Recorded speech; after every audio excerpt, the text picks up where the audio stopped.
¿Sabía usted que Pablo era un fariseo? Ese es el tema de hoy en Principios de Judaísmo Mesiánico y sus costumbres.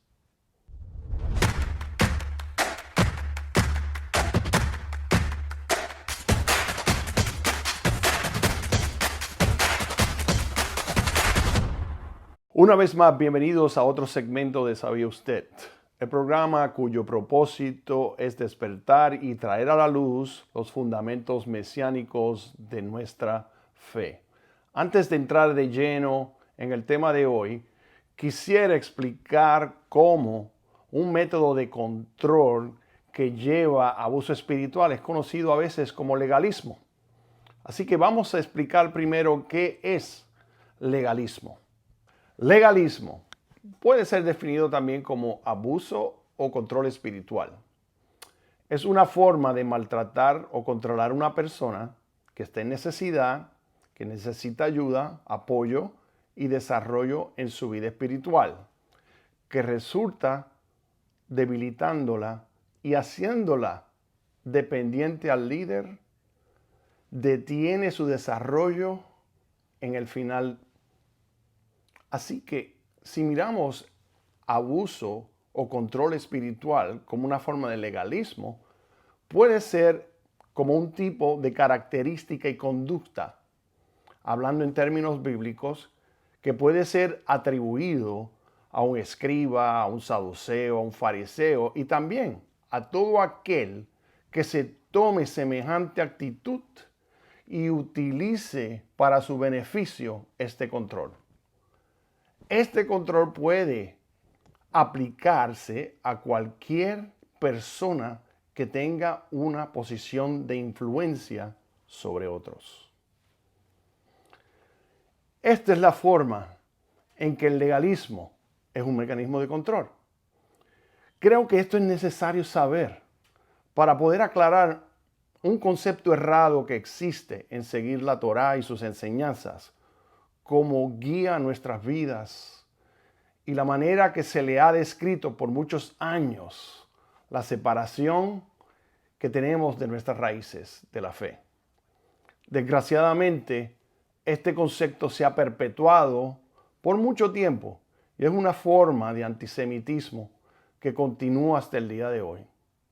Vamos entonces a discutir un poco este tema, empezando con el capítulo 23 del libro de Mateo. En este capítulo podremos ver cómo Yeshua lo explica. En este proceso de preparar un sistema abusivo, primero debemos entender cómo identificar a aquel que se beneficia del mismo y también algunas de sus falsas doctrinas. Ahora vamos a leer Mateo 23 del 1 al 6.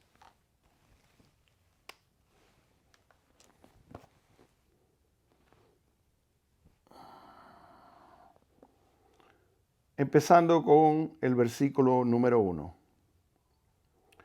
Entonces Yeshua habló a multitudes y a sus discípulos, diciendo: En la cátedra de Moisés se sientan los escribas y los fariseos. Haced y guardad, pues, todo cuanto os digan, pero no hagáis conforme a sus obras, porque dicen y no hacen, y atan pesadas cargas, y las ponen sobre los hombros de los hombres, pero ellos no las quieren mover ni con su dedo. Bueno, vamos a comenzar aquí. En el versículo 2, Yeshua está citando el hecho de los que se sientan en la cátedra de Moisés. ¿Qué es la cátedra de Moisés? Este es el lugar designado para pasar juicio, que se origina basado en los eventos narrados en Éxodo 18. En ese evento, si se acuerdan, el suegro de Moisés, Yetro, aconseja a Moisés que eligiese jueces. Y Éxodo 18:3 dice así: Y aconteció que en el día siguiente Moisés se sentó a juzgar al pueblo, y el pueblo estuvo delante de Moisés desde la mañana hasta el atardecer. Este es el contexto de que habla Yeshua en su pasaje en Mateo 23. A esos a los que él menciona que tomaron la distinción de ser sentados en el lugar que desde el tiempo de Moisés era un lugar de autoridad. Esto había sido separado para jueces y para el Cohen o el sumo sacerdote. Y esto fue determinado y escrito y lo pueden encontrar en el libro de Deuteronomio, el versículo del 8 al 13 del capítulo 17. Está dada la instrucción, pero ahora los escribas, que son conocedores y estudiosos de la Torá, y los fariseos se han tomado esa jurisdicción. A eso es lo que se refiere Yeshua aquí en Mateo 23. Esta autoridad fue tomada porque ellos mayormente se estaban ocupándose del pueblo, pero no porque tuviesen esa autoridad y fuesen designados por la ley de Moisés. Vamos nuevamente a leer el versículo número 3 de Mateo 23. De modo que haced y observad todo lo que os digan, pero no hagáis conforme a sus obras, porque ellos dicen y no hacen. ¿Qué quiere decir Yeshua con esto? Que no imitaran las prácticas de aquellos que se habían tomado atribuciones y ni siquiera las seguían.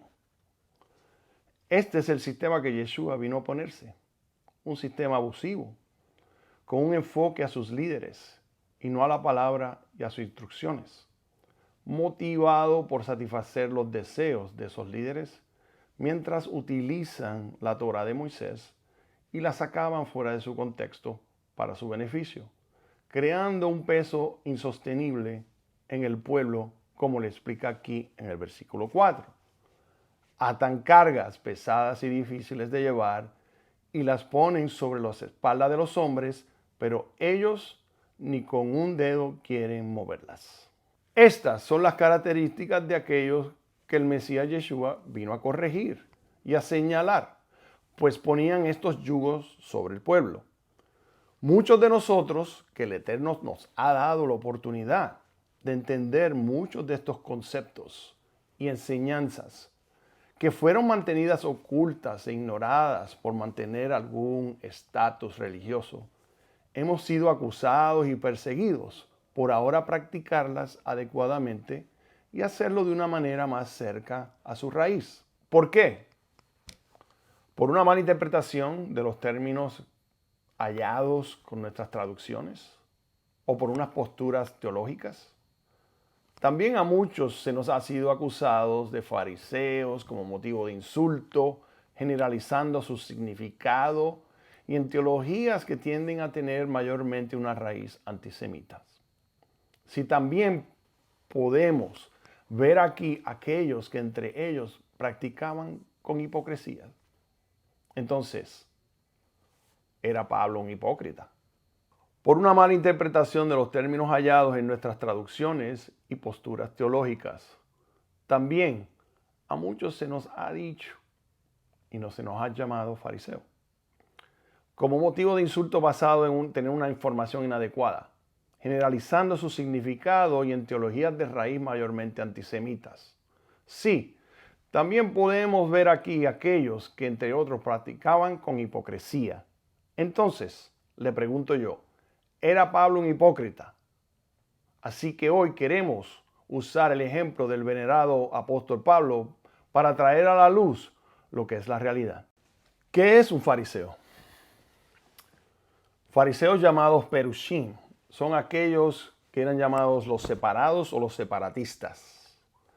Se establecieron como un grupo alrededor del año 160-165 antes de la era común.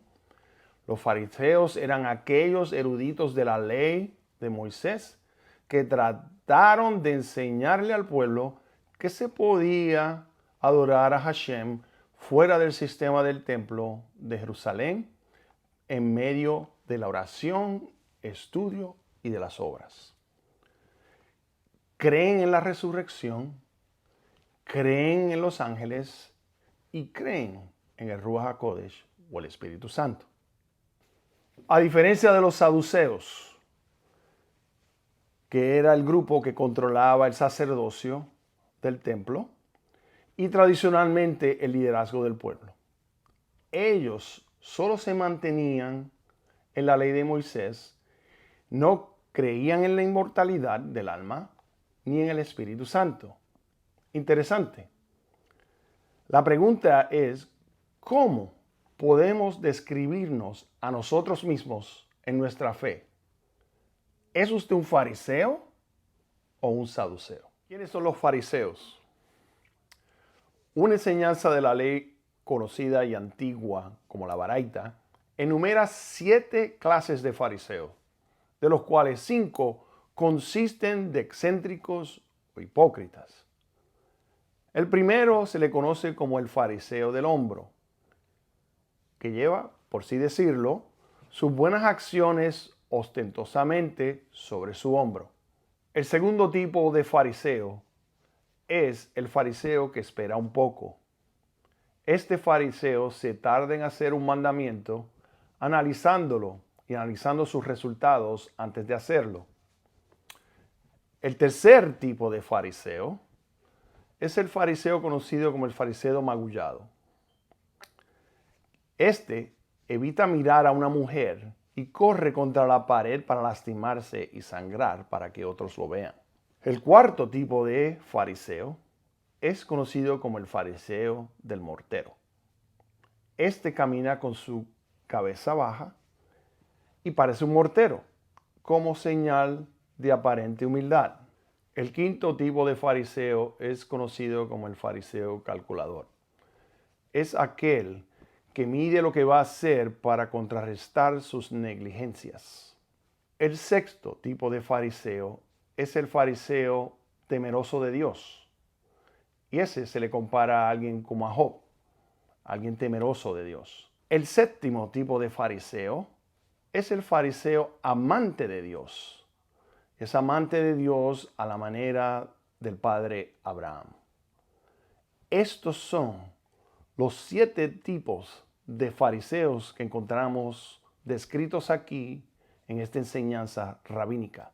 La pregunta es, si eres fariseo, ¿cuál de estos eres tú? ¿Quién es Saulo? El rabino Saulo, un judío descendiente de la tribu de Benjamín. Como judío, aprendió Torá desde que tenía 5 años de edad. Tenía gran habilidad de argumentar de muchas maneras y en diversos lenguajes, en hebreo, en griego. Era fabricante de tiendas, como lo podemos encontrar en el libro de Hechos, capítulo 18, en versículo 3. Tuvo una educación rabínica, así que era un discípulo del nieto de Hillel, el rabino Hillel, el famoso Gamaliel. Perseguía a los judíos creyentes en Yeshua, los llamados los del camino. En los textos del Pacto Renovado o las Escrituras Apostólicas podemos encontrar estas referencias, empezando con Hechos capítulo 22, versículo 3. Y dice así: Yo soy judío, nacido en Tarso de Sicilia, pero criado en esta ciudad, educado bajo Gamaliel en estricta conformidad a la ley de nuestros padres, siendo tan celoso de Dios como todos vosotros lo sois hoy. Y perseguí este camino hasta la muerte, encadenando y echando en cárceles tanto a hombres como a mujeres, de lo cual pueden testificar el sumo sacerdote y todo el concilio de los ancianos. Pablo señala al mismo fariseo Gamaliel, el que protegió a los apóstoles, al enseñarles a sus acusadores que ellos no sabían si estaban peleando contra Hashem. Y lo encontramos en el libro de Hechos capítulo 5. En otras palabras, este es el rabino Saulo de la casa de Hillel, discípulo de Gamaliel su nieto, fariseo de fariseos. Mire lo que dice en el próximo capítulo, el capítulo 23 del libro de los Hechos. Entonces Pablo, dándose cuenta de que una parte eran saduceos y otros fariseos, alzó la voz en el concilio y dijo: Hermanos, yo soy fariseo, hijo de fariseo, se me juzga a causa de la esperanza de la resurrección de los muertos.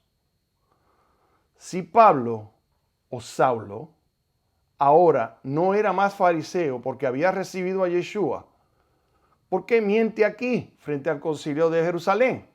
Si el rabino Saulo es ahora solamente Pablo y cree que el Tanakh o el Viejo Testamento está abolido y ya se cumplió, ¿por qué entonces fue al templo y cumplió con los mandamientos de la Torá para pagar por los votos nazareos? ¿Para calmarlos?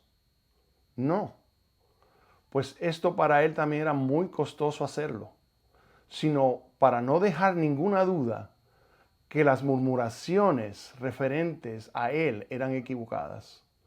Sí, ahora Yeshua es Jesús y cambió todo. No, Pablo no está en ninguna obligación de hacer esto, pero fue lo contrario, sino que defendió su fariseísmo, observación y práctica de su fe.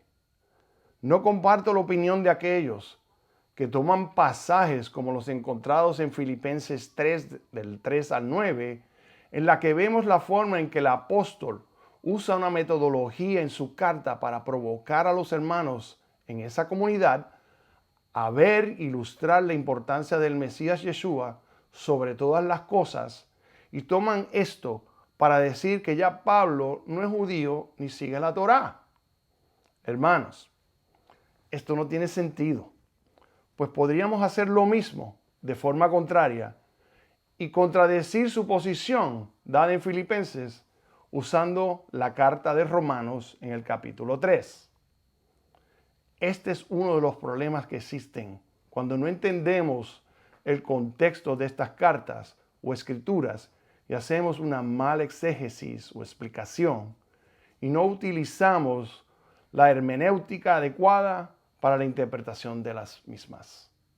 Basándonos en nuestra explicación de lo que es un verdadero sistema legalista, lo que son los fariseos y saduceos, los distintos tipos de fariseos que han sido definidos por los judíos, ¿era Pablo o Saulo fariseo judío? ¿Acaso era uno de los hipócritas o uno verdadero temeroso y amante de Yeshua el Mesías? Pues como vemos en el libro de Corintios capítulo 15, Saulo creyó en la resurrección.